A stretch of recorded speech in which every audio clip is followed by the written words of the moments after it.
আপোনালোকে বাৰু জানেনে আমাৰ প্ৰত্যেকৰে কণ্ঠত এটা প্ৰাকৃতিক ধ্বনি থাকে যিটো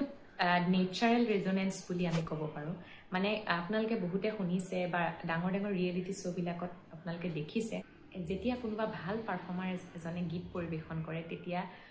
মানে বিচাৰকে কয় যে তোমাৰ কণ্ঠটোত মানে খনক আছে কিবা এটা সেই খনক বস্তুটো মানে ৰিজনেন্স মানে এটা প্ৰাকৃতিক গুণছ বুলি কয় সেই বস্তুটোৱে সেই পাৰ্টিকুলাৰ কণ্ঠটোক সেই পাৰ্টিকুলাৰ ভইচটোক বহুত বেছি ওপৰলৈ লৈ যায় সেইটো কেনেকৈ আনিব পাৰে সেই বস্তুটো আপোনালোকে সদায় মনত ৰাখিব যেতিয়া আপোনালোকে ভইচ থ্ৰয়িং কৰিব যেতিয়া আপোনালোকে সা লগাব পিছৰ পৰা গাবলৈ চেষ্টা নকৰিব শুনিবলৈ বহুত বেয়া লাগে ধৰক মই উদাহৰণস্বৰূপে যদি কওঁ সা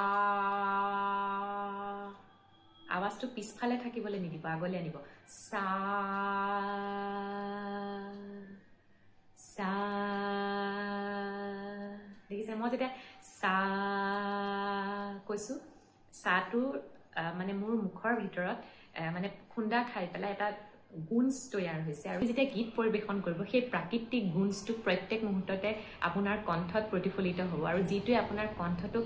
বেলেগতকৈ অলপ বেলেগ কৰি পেলাব গতিকে আপোনালোকে সেই নিজৰ নেচাৰেল যিটো গুণছ আছে সেই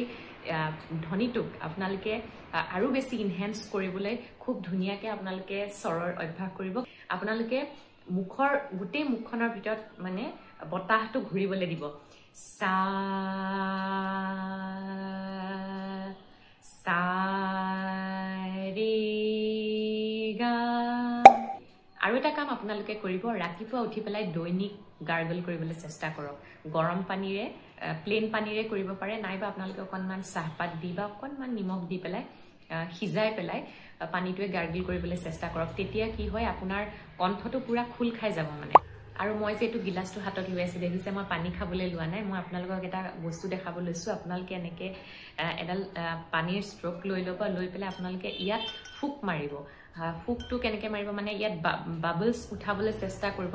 আপোনাৰ যিমান পেটত হাৱা আছে সেই হাৱাটো আপোনালোকে এই পানীখিনিত দিবলৈ চেষ্টা কৰিব